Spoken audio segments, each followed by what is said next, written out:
Hey guys, welcome back to our channel. Eric here in the school garden. We are about to get into a school garden tour.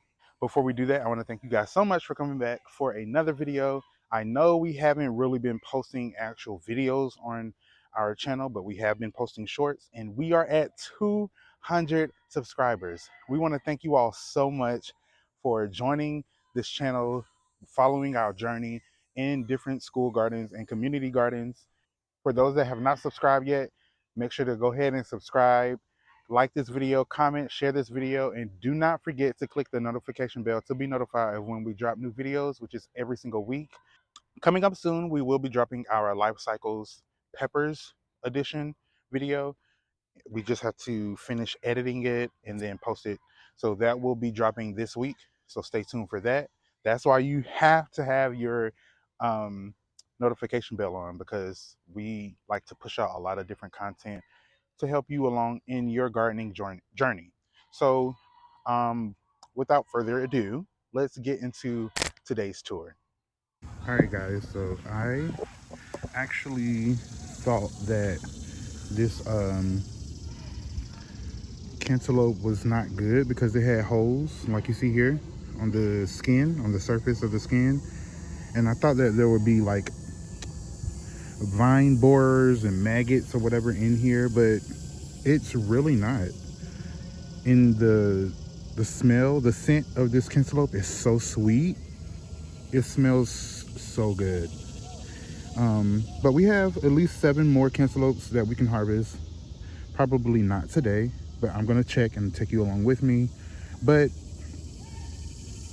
yeah, this smells good. I'm just gonna leave it out in the woods for the cats that are in the garden or any other animal that's here in the garden, so they won't attack the plants that we have over here.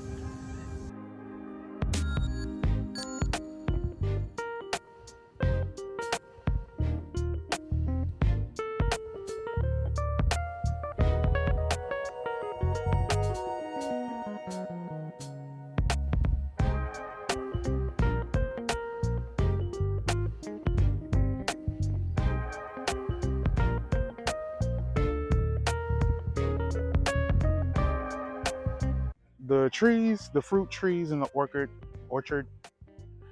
with the blueberries, they're all doing fine. We didn't get any fruit this year, but they are doing fine as they're growing. Over here, everything has gotten a little wild.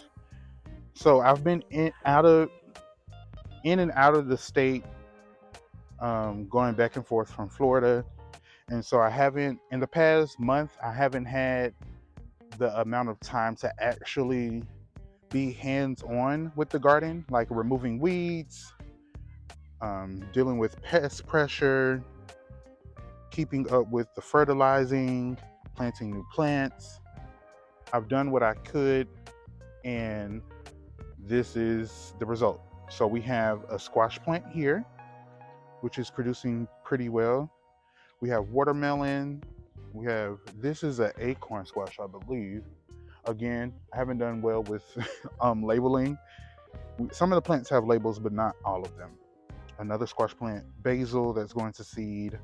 We have some peppers, another basil, some beans, some more squash, tomatoes, beans, more squash.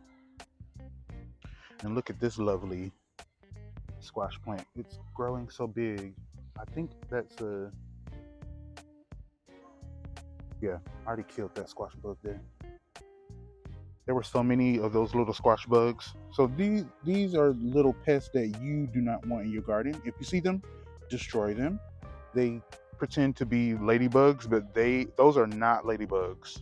Okay? Those are not ladybugs. As you see in the corn, we still have aphids. I don't know what it is. The first year we grew corn, we didn't deal with aphids on the corn at all. Now we have aphids everywhere on the corn. I'm just going to assume it's the variety of corn we're using that is so susceptible to aphid pressure, because this is the second time we've dealt with our corn having aphids everywhere on it. And I don't even remember the first type of corn we grew. it grew so beautifully. As you can see, the corn stalks are, look at that. Look at how skinny that ear is. It didn't really get pollinated like it should have been. And I really thought the corn was going to do well this year on this side. Because the corn on the other side is horrible. It didn't do anything. Um, but we're going to harvest some beans because we have beans that need to be harvested. And what I'm going to do, I'm just going to like let the corn stay for a few more weeks. And then if it doesn't really do what it needs to do, I'm just going to have the students cut it down and we'll plant more beans in its place so we can get some type of harvest. And I see another little squash bug right here. I'm actually going to use my glove to squish it. Ew, that's gross. But you got to do it. If not, they'll lay eggs and you'll have more. This is one of our zucchini plants.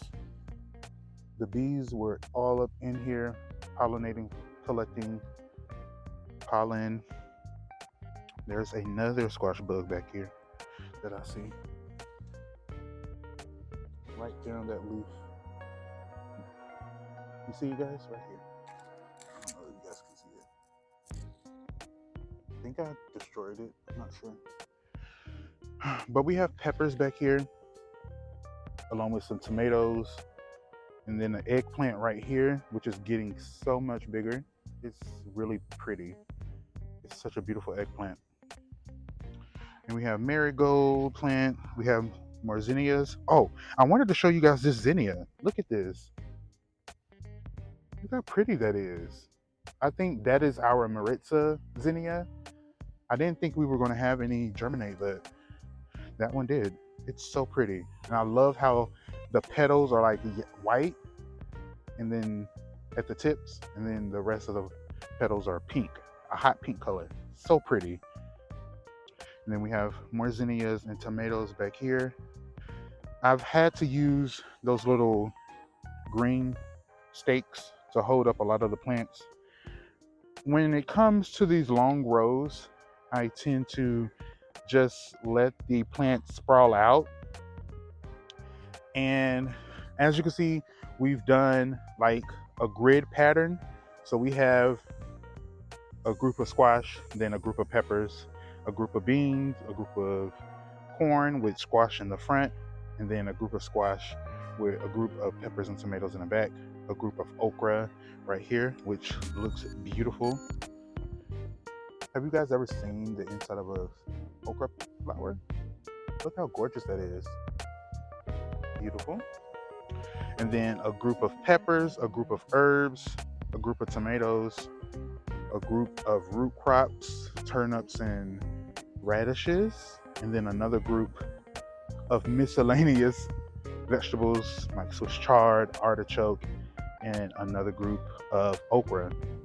And I do believe that growing the vegetables in this grid pattern really assisted us with, one, having to harvest plants in groups, but also providing like diversity in the type of flowers, but also providing diversity for the pollinators like the butterflies and the bees to have access to different types of plants so they can have a different experience when collecting food. So yeah, everything is doing okay. Like, it's a lot of weeds that still haven't been attended to, and I'm just dealing with it, you know, and that can be related to your life, just dealing with what comes at you when it comes at you. So I'm not stressing myself out with not harvesting, but removing weeds. The weeds are going to grow. I am, however, removing large weeds, the weeds that are starting to look like actual plants, vegetables, because I don't want them to get too big. So, for example, like this one back here. This one is not a plant, it's an actual weed.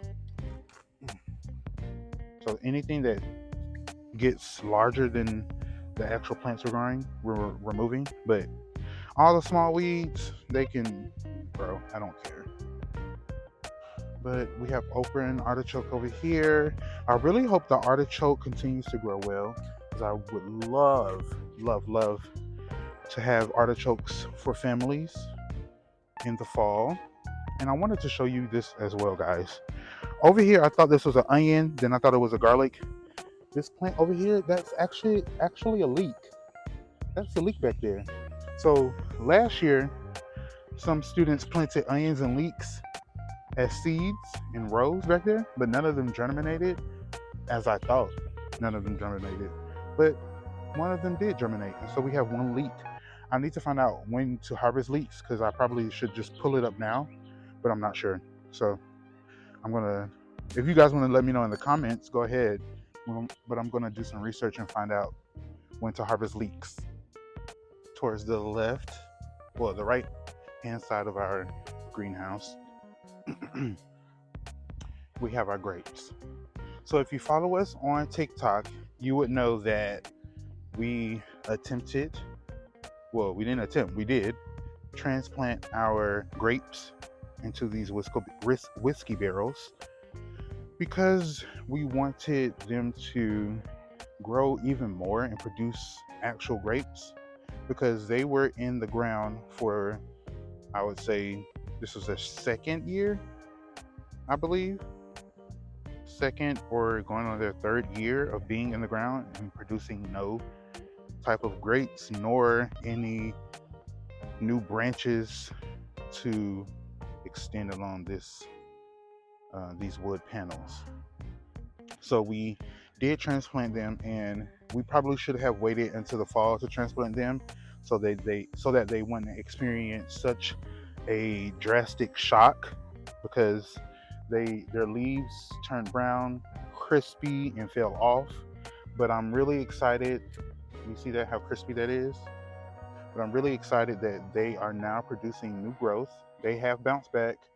So I'm not expecting any grapes as of now, because for the rest of the summer that we have, they're just going to be catching up on producing new growth. So I'm just excited that they did bounce back, because I thought I killed the grapes. But I really wanted to have the grapes for the new set of students that we'll have in the fall and in next year's spring semester. As you see there, we have a lot of aphids on the okra plants. The okras are still, producing lots and lots of okra pods, which is great, but I have to combat those aphids. We don't really have many aphids over here in this okra patch, but for some reason the aphids really like these okra plants over here. So we're gonna spray some BT in a moment just on these plants, and we're gonna keep that process up. We're probably gonna come back again in another 2 days and spray once more.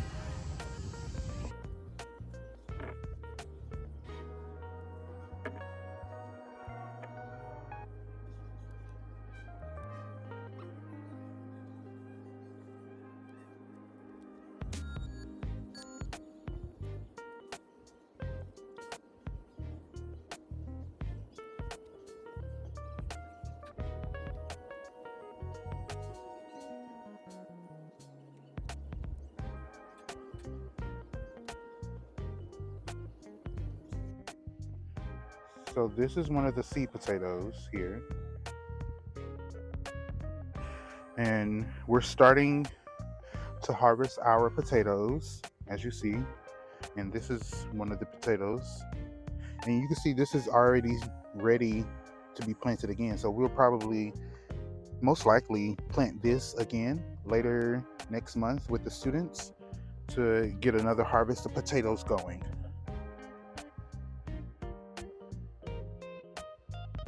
A lot of these potatoes are starting to produce new eyes, which is weird but cool.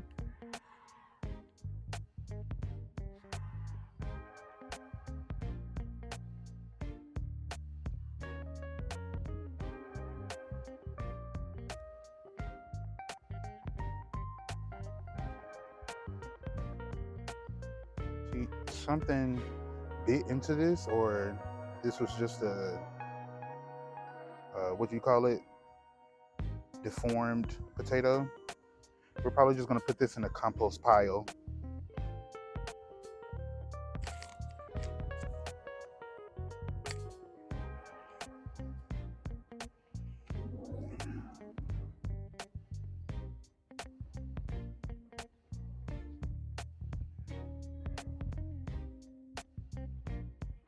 Okay, as you see, this is another potato that almost became deformed.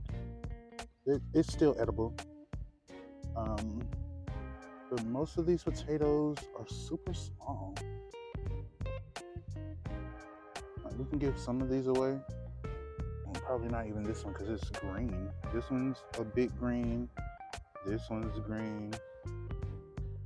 We probably would donate these two and place them in one of the family's produce packages. But all of these potatoes here will become seed potatoes for later this fall, for a fall harvest. Well, later next month for a fall harvest.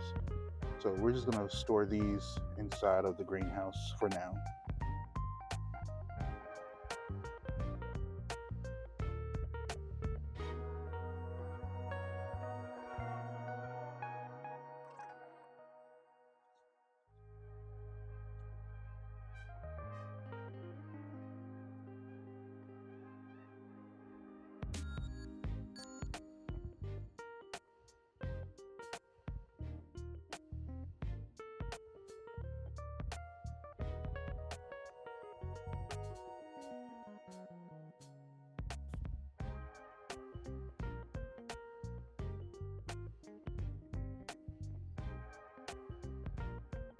Okay, so I just got stung trying to harvest some beans. So we're just gonna move away from this area. I do want to show you guys. So I have on thick bottoms where I didn't really feel the sting, but still kind of hurt. So we have beans over there trellising on the fence. I'm going to have to bring a ladder soon to harvest the beans that are up top there. And some beans I will be collecting because they are starting to dry out on the trellis. So I'm going to harvest them as seeds. I may just let all of the beans on this actual trellis go to seed. Well, not go to seed, but dry in their pods. I'll try to collect a few more fresh ones, but I think I'll do that. Over here, we have more squash. I think these two plants right here are our straight 80 cucumbers, I believe. And then we have some red beans growing in between here with a zinnia and some, what are those called? Tomatillos. I don't think we'll get any tomatillos this year. I'm not sure, because those are volunteer tomatillos. We have about 5 of plants over there. And then we have more bush beans here. I think I'll harvest some bush beans from over here because they are still producing. This will be our 3rd harvest from them. But soon I won't be harvesting them from them at all because I do want to collect seed from them. And these are the corn plants I was telling you guys about. These corn plants are trash. Like, this evening I'm just going to come and cut them all down. This is the 2nd year in a row where we did not get a great corn harvest. We were only able to harvest 2 corn plants, which is really sad. Out of the 50 corn plants that we actually had, only 2 corn were harvested. So that's really sad. Really sad. We have cantaloupe over here, and the cantaloupe that I showed you guys earlier, the cantaloupe that I just showed you guys, it came from over here. We have 1, 2, 3, 4, 5, 6, 7, 8, 9 more cantaloupes that will potentially be harvested. So that's good. I think this cantaloupe here may be ready. Oh shoot, look at that. This cantaloupe is a goner. This cantaloupe is a goner. It's bug. I'm sure it's bugs all in there. Oh, that sucks. Okay, we're gonna toss this guy in the woods.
We want to thank you guys so much for watching today's video.